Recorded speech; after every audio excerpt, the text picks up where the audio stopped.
Good evening, everybody. Welcome to another edition of Falcons, the Men of North Catholic. Tonight, I'm joined by. Hi, it's Tom Bonk, class of 1979. Hey, Tom, how are you? Good, John. Good. Good to talk to you tonight. Yeah, ready to take a stroll down memory lane here? Yeah, I'm ready. All right. So I usually start off. So out of all the schools you could have chose, if depending on neighborhood or whatever, why did you choose North Catholic? Back when I went there, there was no open enrollment. So, whatever parish you went to. I'm from the Port Richmond area. I went to St. Albert's. Me too. Yeah. So where are you from? I heard you say it before in your other videos. Where'd you grow up at? I grew up at Salmon and Cambria, between Cambria and Somerset. Okay. So you're up there. I'm down in the Thompson, Allegheny, Thompson, Westmoreland. Okay. Area, but my brother, I had an older brother, Joe, who was 2 years older than me. He was at North. Everybody from the neighborhood went to North, so it was a logical thing. But my dad was a North grad. My dad went to North in the 50s when it was one of the biggest schools in the world, boys' school in the world. Yeah. And my dad was a diehard North Catholic guy. I mean, everything. When I was a little kid, we go to North Frankfurt game, go to other football games during the year. We go to the pit all the time. Yeah. And so it was just natural. And then I had neighbors who played sports there. And they come home to a baseball uniform, and I'm a kid. I'm like, oh man, I'd love to wear that uniform someday. It'd be awesome to wear that. So it was just automatic. I was going to do it. Nice. So what do you remember about North? Do you even remember your first day or? I don't remember my first day specifically, but my brother was also an athlete there. So he ran tracks. He was a wrestler. He was there when they started the wrestling program. He also played tennis there. So I was always around. Like I said, my dad took me up there. So I wasn't intimidated as much as now by the size of the school or anything. I was around there a lot. What intimidated me though was, once you got there and you walk in the halls, you're a 15-year-old kid, and I was tall, but I was skinny at that time. These were men. I mean, I'm in there with men, and and I got warned. My older brother did a good job of warning me. He's like, there is no pool. Don't walk up, the downstairs. Don't go against the traffic. Don't, keep your head out of trouble. He gave me pretty good, a prep on what to do and what not to do once I got there. But I don't remember the first day, but it wasn't. Yeah. It's more intimidating by the size of the people. And it's funny. One of the guys I interviewed said, like you said, there's no pool, no bowling alley, whatever. But there was a guy I interviewed said that they used to sell tickets. Watch the Falcon fly or something like that. Yeah. Yeah, my brother told me everything, all the things that they would try and do. My brother, and I think it was more, he didn't want to get embarrassed. He's like, okay, you're going to come here. I'm at the school. I'm playing these sports. I'm in the in crowd. You're not going to come here and screw things up with me and not embarrass me. So, don't do this. Don't do that. Don't do this. That's funny. Yeah. So, sure, we could both agree North had some really awesome teachers, oblates. What teachers and oblates would have stood out to you? It was a lot of the names, I've been hearing on your other programs, and Mr. Dockery, obviously Mr. Fitz. Mr. Fitz was awesome. I have Mr. Fitz, and he was just Ernie. I got along with Ernie. Ernie was, I was one of those kids. My parents were strict. I didn't get in trouble. So look straight ahead, just do what you're supposed to. So I never got in trouble with Ernie. The priest, Father Shannon. I had Father Shannon. Father Shannon was also the tennis coach. I played tennis. My brother played tennis. There's Father Green. There also was a Mr. Green. Yeah. Who I had was awesome. But by far and away, the biggest influence, not only in my athletic career, but also in my life, was Larry Conley. Larry Conley was not only a coach to me, but he's been a mentor, and we're still good friends today. That's awesome. And that's the thing. Like, you hear a lot of teachers or a lot of students that say they're still lifelong friends with teachers. Some priests even married some of the guys and baptized their kids, and something special. Oh yeah. It was different. North was different where obviously teachers, you don't want to be a teacher because you want to help kids and help them out and get them, situated in a good situation for life. But North was different. A lot of the teachers went to North. A lot of the priests went to North. They were from these neighborhoods. Now they were from Port Richmond. They were from Bridesburg. They were from Kensington. So they knew what we were going through. We weren't rich areas. We were hardworking, blue collar areas, and these teachers knew it. And and I think it was a little bit different relationship than the usual teacher-student relationship sometimes. So you said you had a good relationship with Ernie Koshnick. So I'm assuming you didn't have any jug time. I would not know where it was held, where it was, what time it was. I never went to jug one day. I had situations where I probably could have went to jug. One in particular, I was in. I don't know if you remember Father McDevitt. If you was there. So he was the basketball moderator. And he was a tall guy, and walked into class. I was playing basketball, and so I knew Father McDevitt and one of the Brodzinski brothers. You interviewed Barry. His youngest brother, Daryl, was my age. So I walk into Father McDevitt's class, and I had my books. Put my books on the desk. I step outside. Bell rings. I come back inside, and Daryl kicks my desk and knocks my books all over. So everybody's laughing, and I'm usually not a high hitter, physical guy. I just grabbed him and turned him over his desk, right on the floor, like boom. Father McDevitt says, "All right." I'm like, "No, I'm gonna get jug. I've never been to jug. Now I'm gonna get jug." So he gets us outside, and we're standing there in front of him. He's right in front of me. She's ready. Yeah, he's ready for what? A right hook hits me. And I was lucky because he called me off guard, so it wasn't like, I was like, wow. And then he steps in front of Daryl, and he whacks Daryl, and Daryl goes flying across the hall into the locker, and I start laughing. I'm laughing at him, and Father McDevitt looks at me like, "You want another one?" I'm like, "Wow, we're good." So I probably would have deserved jug that day, but I would have taken the penalty of getting cracked in the head versus getting jug and then going home and telling my mom and dad I got jug because they would have cracked me too. Yeah, definitely. So sports and clubs at North Catholic, I hear you were pretty athletically inclined at North Catholic. What did you do? I played 3 years varsity basketball, and I played, I guess 2.5. I'll count it 2.5 years of baseball, and I played 1 year of tennis. So so if my freshman year I played JV basketball, my sophomore year I played varsity basketball for 3 years there. I was all Catholic. Baseball, I was all Catholic twice. Baseball, after baseball at North, I went to LaSalle. I was fortunate to get a full scholarship to go to LaSalle. And then after LaSalle, I got drafted when I was at LaSalle, I got drafted by the Red Sox. So I played, nice. So I played 4 years in the Red Sox organization as well. How was that? It was great. I mean, it was phenomenal. You can't get there alone, first of all. I always say people, I worked hard at it and I was a good athlete, but going back, going up near your neighborhood, I played the Leprechauns. So, Herbie Smith, Jason, Marcus Jason was my first real football coach.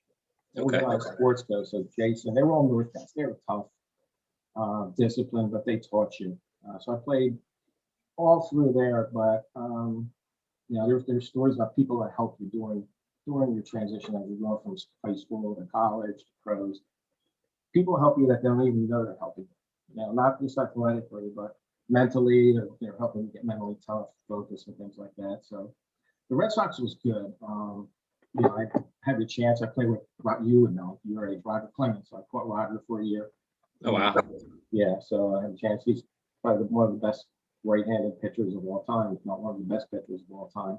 And my hitting instructor was when you went to spring training, your first spring training, they tell you, okay, you can either go to this guy or you go to this guy, and they'll be your hitting instructors, while you're here. So the guy on the right was Carl Yastrzemski. Yeah. But I went to the guy on the left, and that was Ted Williams. Oh wow. And Ted was John Wayne. Ted was about 6'5", 6'6", the best hitter in baseball of all time. You ain't kidding. So he was my hitting instructor, and a story about Ted. So we're in spring training one time. My dad comes down to visit. And you can't, you got to be a player to get into the complex and things like that. But I found my dad back. I said, just hang with me, just stay with me. And we're walking, and Ted's there. Ted's talking to somebody, and I said, hey, you want to meet Ted Williams? He's like, I was a DiMaggio fan. DiMaggio was better than. I said, you want to meet Ted Williams or not? And I said, if you're going to meet him, I said, you can't tell him that you like DiMaggio better. You just can't say that. You can't embarrass me with my hitting instructor. So we walked up there, and my dad was all cocky. He gets up there, and Ted, puts out his, hey, Mr. Bonk, nice to meet you. My dad couldn't say a word. My dad was just, he was so amazed. He was talking to Ted Williams. Yeah, you ain't kidding. Yeah, but he was great. He was a great instructor, great guy. And, who would have knew that, a guy from Port Richmond was going to call Ted Williams Ted. He called me Bonky. Hey, Bonky, let's go in the cage. I'm like, all right, Ted.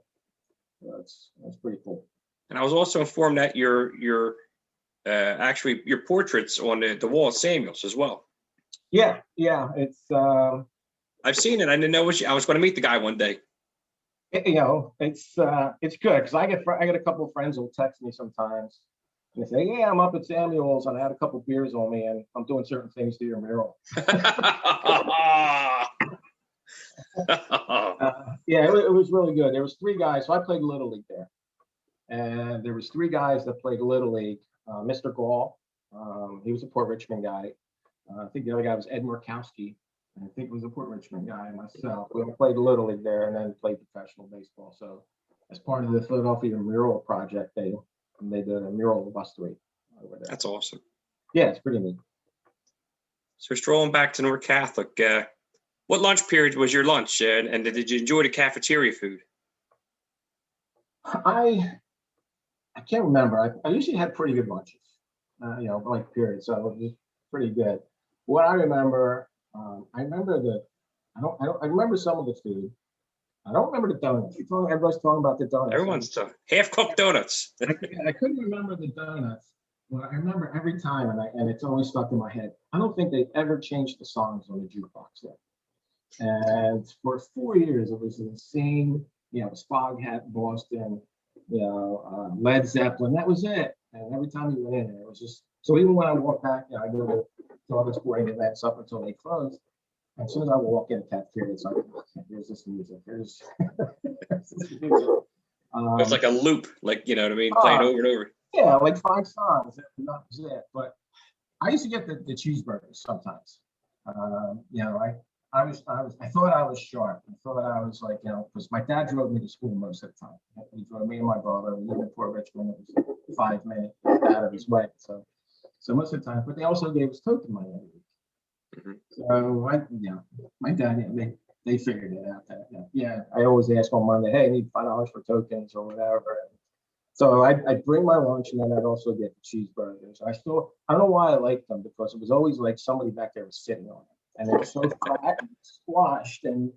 But that's what I went for was the cheeseburgers there. How about your prom? Do you remember? What do you remember about your prom night? I don't know. I think this was the only time I really got away with something because I was an athlete. So we double dated. It was me and another basketball player. We double dated. I drove, and you're from Port Richmond. When I grew up, I'm a little older than you. When I grew up, there was not only a bar in every corner; all 4 corners were a bar. So you got to drinking at an early age and things like that. So we go to the prom. We get some beer. Me and my teammate and our dates, and so we pull up into location. And I said, hey, all the beer's gone. You hide everything. Let's throw it out. He said, yeah, it's all good. So we pull up, and Ernie's there. Ernie's opening the doors and greeting people, and all I hear is, we got one here. We got one here. And I'm just looking at my buddy in the back. I was ready to kill him. And so Ernie didn't look at me. He didn't. Maybe he knew it was me or not. I don't know. But all I hear is, pull up to the left. Go that guy up to the left. He'll take care of you. So I'm panicking. It's my senior baseball. Got a scholarship on the line. I'm ready to go. We're in the baseball playoffs. I'm like, I'm dead. I'm done. So I pull up there, and it's Mr. Knowles. And I don't know if Mr. Knowles was, Nah. he was out of there. Great guy, funny as hell, really a good guy. He's a football coach. So I pull up there, and he's like, hey, Tommy. He's in the bad line. You don't want to go to Mr. Knowles in that direction. Everybody else went to the park. But Ernie said, no, you go to the left. You go up there. I'm dying. I'm having a heart attack. And I pull up, and Mr. Knowles, hey, Tommy, says, all right, my car's over here. I pull over to my car. He says, I'll take half. You can keep half for later. And that was it. I was like, oh my God, I'm talking about dodging a bullet. It's just like, yeah, just give me half. You can keep the rest. You can have it for later on. You guys probably need some after this. And I was like, oh my God. So I wanted to hug Mr. Knowles. Mr. Knowles, I wanted to kick my buddy's ass in the back. If someone was to say to you, what was it like to be a North Catholic Falcon? What would be your best description? Yeah, just the pride of the legacy. I mean, you grew up in this area, and you know the River Wards and Kensington, Fishtown, Frankfurt, from where all these kids were from. The legacy of my dad, and now, for some people it's their dad, their grandfather. They went to North, and it was a little bit more than your school. It was all the parishes. If you said where you're from, you just said your parish. I'm from St. Al's, or from Nativity, and you had those rivalries locally. But once you went to North, you guys all joined together, and you were North Catholic guys. So it was more of the legacy, the camaraderie, the pride of being a North Catholic. The people in North, and I always say this, I'll say it now. I lived around different parts of Philadelphia, and I lived, in the Roman section of Roxborough for a couple of years. And Roman's got great tradition. It's unbelievable tradition. It's the oldest Catholic school, and and you give them credit. But I always say to them, I'm like, and they would bust my stones, and at least our school's still open, and this and that. And I would just say, you know what? My school's been closed for 10 years. And we give over $500,000 in scholarships every year. I said, I doubt if there's any, I don't know if there's any Catholic school in the country that's been closed for 10 years that's still giving $500,000 away in scholarships.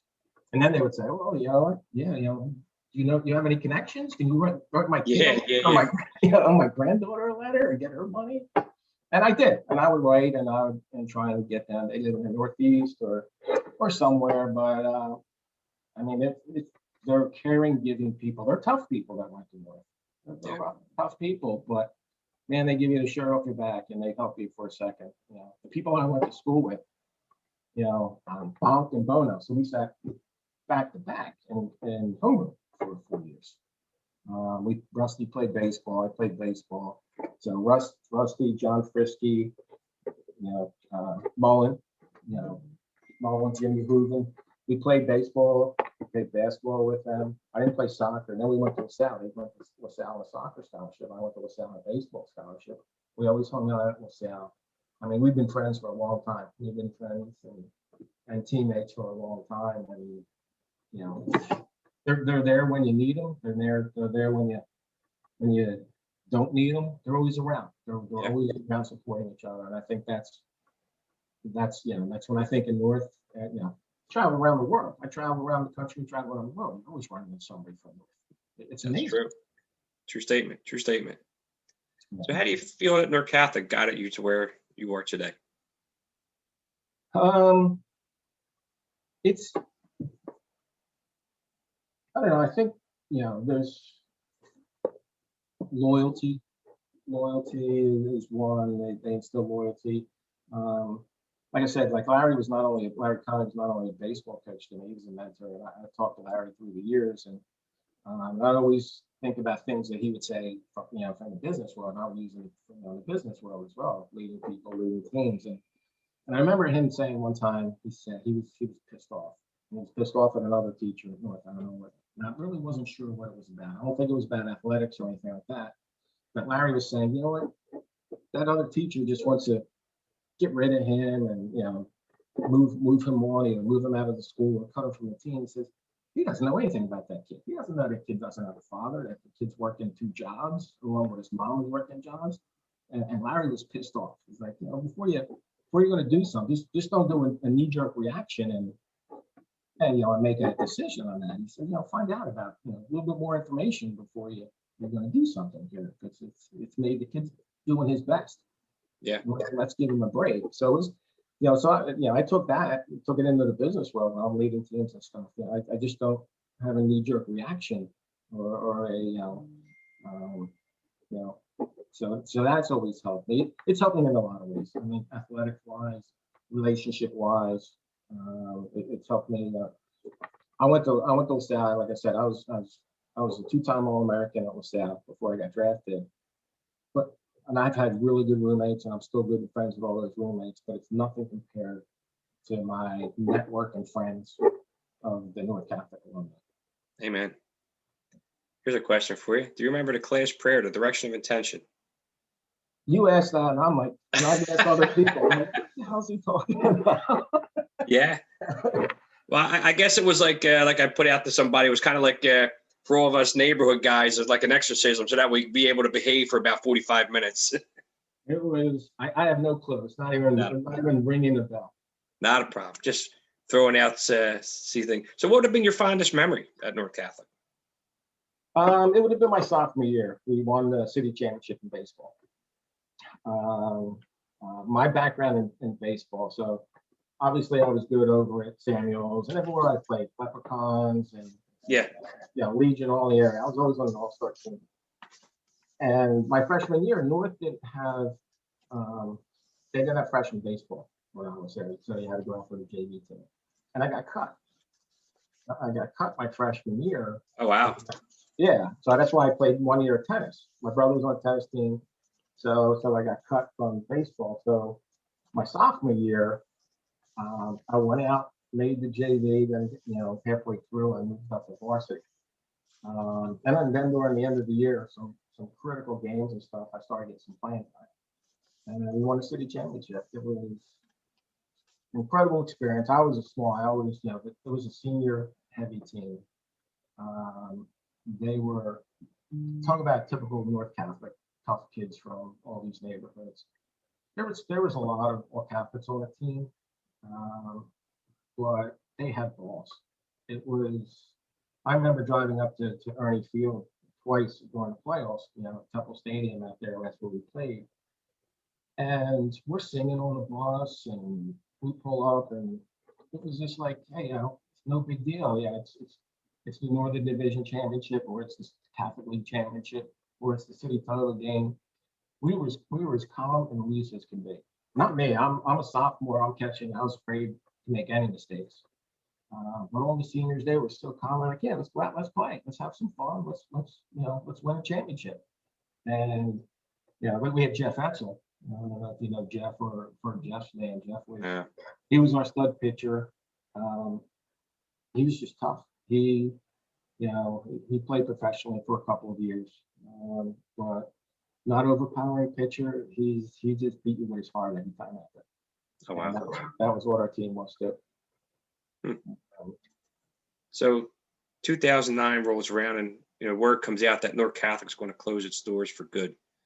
No longer a rumor, it's actually happening. Obviously, you left a lot behind at North Catholic, a nice legacy. What goes through your mind when you find out it's actually closing? It was disappointing. I remember when it happened.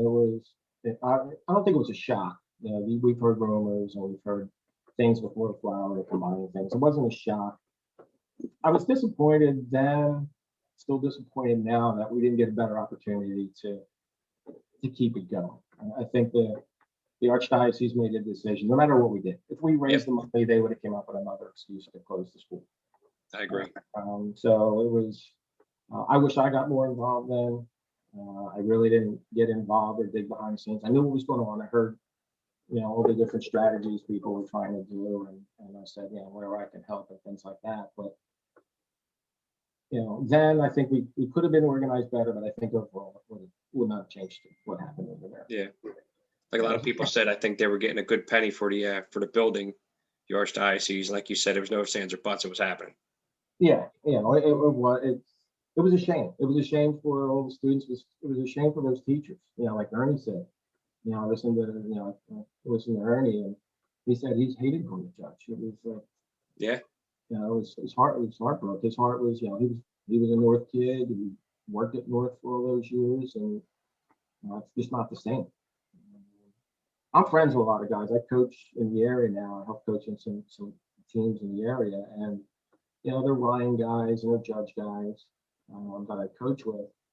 They're these two guys I coach with, maybe the only two guys that I would say that they could be North guys. They could be North guys. And I talked to one and says, yeah, my dad grew up in Kensington, my mom's from Fort Richmond. I'm like, that's where you get it from. You know, even though you went to Ryan, you know, you got it in your blood a little bit. You know, of the neighborhood. So for all the guys, alumni are going to watch this video, guys you went to school with, guys you maybe hung out with, kind of words of advice. I mean, you know, it's been a tough year. So what do you have to say to everybody? Be safe. Obviously, be safe. You know, I just moved back into Fort Richmond. I lived downtown for a long time. I just moved back into the house that I was raised in. Oh, wow. Yeah. So I'm looking to get around there. There's still a lot of guys that I grew up with, a lot of North guys in the neighborhood, but I haven't seen them because everything's shut down and locked down. So I'm looking forward to seeing them hopefully this summer when things settle down and it's nice out. Hopefully I can get around Fort Richmond and see some of my old friends here. But so be safe. I'll see you soon. But on the other hand, I also ask everybody from North and, you know, please go out and support the businesses. You know, I live in Fort Richmond. I go over to Mercer Cafe. Tommy Wolgen, the North guy, owns that. You know, I go downtown to Nick's. It used to be Nick's Roast Beef. Joe Schulteis, Jimmy's young older brother, owns that. Never knew that. Yeah. So I you know, tell people, get out, support the businesses in your area. If you're still in Port Richmond or any of these neighborhoods that, you know, went to North, support our fellow Falcons. You know, whether it's food, bar, I guess construction, you know, carpenters or plumbers, electricians. You know, you got something to do, give it to a North guy. So, you know, because North guys will always give it back. They'll share it with their communities. Let's keep, you know, let's help our brother Falcons out and get through this mess. And then we can all be down in North Wildwood in July. Hopefully. Yeah. You ready for a little bit of North Catholic trivia? Yeah, I haven't been too good with the ones you've been doing so far. I'm gonna throw. Well, I'm kind of limited because how I can throw some of these questions out, but I'll throw one out there that was done a while back. Okay, the question is, again, from North Catholic's Wikipedia, the Falcon was chosen as a symbol of the school for 3 reasons. Can you name at least one? I think I know at least one. It's a bird of prey. It's loyal. Yep. It's fast. You did. You seen that video then? You're 100% on. Yeah, I knew some. I know the useless stuff. Well, Tom, it was a pleasure having you on, and I mean, meeting a guy your stature. I mean, I was really looking forward to this video. I want to thank you and your family for taking time tonight to tell your stories about North Catholic. It was really great listening to them. John, it was my pleasure. I want to thank you and your wife for, you do these all the time. I don't know how you do it. All the time you're putting into it. I think these things are awesome. One, for people like me and there's other people to share their you know, stories and reminisce about the past and you know, and hear other people's stories. The one thing I have to do though, so you interviewed Richie Watt. Yes. And Richie and I are great friends, and but he is obsessed with this picture. You can see Oh, wow. So that's the cover of the Daily News the day after we won the city championship in 1977. That is awesome. One, he's not in the picture. He was the shortstop, so he didn't get in the picture. And 2, I was the catcher, and I caught the last out. Wow. And it bothers him to this day. So when you post this video, I'm going to make sure that he watches it till the end and he sees that picture. That was an awesome picture. Wow. Yeah. Talk about history. Yeah, and that's Jeff Etzel, the guy jumping up is pitcher. He pitched every inning in the playoffs basically, and he just had stones of, man, Holy cow. throw him out there and we'll get it done. You know, and it's crazy because how often do you capture that moment? Do you know what I mean? The final Yeah. out of the Catholic League Championship and the expressions. I mean, just look at it. It says it all. It was awesome. It was like I was in dreamland. I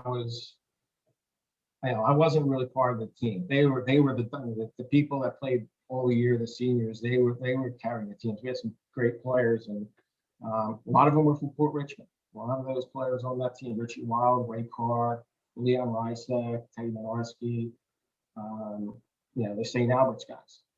Yeah. So they helped me out. They were friends with my brother. So that was the year my brother graduated. So they were his friends. So they kind of looked out and took care of me. Well, Larry Connie put me in a situation that it's like sink or swim. Yeah. And there were some situations there where, I'll tell you a quick story. He used to call the pitches for me. So I'd look over, and it was depending if it was an even inning, it was the right hand. If it was the odd inning, it was the left hand. So it was just 1, 2, 3. You add them up, and it was fastball. And I was crapping my pants anyway in the playoffs. I didn't want to lose it, get knocked out of the playoffs where these guys worked 4 years. So I was panicking. And he would do it sometimes so fast. It'd be a foul ball. I'd get it from the ump, throw the ball back in. And I'd look over and he's done. He's done. He was already giving the signs. Yeah. Shit. So I call a fastball and throw a fastball. And I'll look back over to Larry for the next one. And he would be like, you got this? You got this one, stupid. So is that what you got? Did you get drafted as a catcher? Is that what you drafted as? Yeah. Oh, Yeah. wow. Yeah. So I was a catcher, and like I said, I played with Clemens, and I still remember. I still talk to this today. The first time I played with Roger, they had just won the College World Series. Texas had just won the College World Series the week before, and then he came to us. And before that, I played against Dwight Gooden, Brett Saberhagen, Tom Browning, Tom Glavine. They were all won Cy Youngs. Yeah. Wasn't close. Roger Clemens was he was so far ahead of these guys, and they had already won Cy Youngs, and he just came out of Texas. And he came with, you talk about setting high goals and expectations. And this is what I always tell kids that I coach: set them high, set your expectations high, and go. I was there. I was ready. I was trying to get the double A. I was to get the double A, trying to get the triple A. Get the triple A, trying to get the major leagues. And I remember talking to Roger, when we first met, and he was like, "What's your plans?" He was first round pick. Like, how quick do you want to get to the big leagues? He goes, "Oh, I'm not worried about getting to the big leagues. I'm going to be in the Hall of Fame. I'm going to be in the Hall of Fame." Oh, wow. And he was dead serious. He was dead serious. He goes, "No, that's not my goal. My goal is to be in the Hall of Fame." Oh, wow. Yeah. That's a great story. Yeah. So set your goals. When I coach kids, I never tell them they can't do it. Being from Port Richmond, I know doctors, I know lawyers, I know nuclear physicists from St. Anne's. That's crazy. And you can do whatever you want. So as a coach and as a mentor, don't limit your kids. Amen. Yeah. Well, again, Tom, thank you for your time. And this video will be up shortly. I'll send it to you. And if you can, send me a picture of yourself, if something you have on your phone. That way I can put it up as a thumbnail for the video as some of the other ones. All right. And John, again, it was a pleasure, man. Yeah, definitely, dude. I appreciate the time, and look forward to meeting up with you one day. All right. Take care. Take care.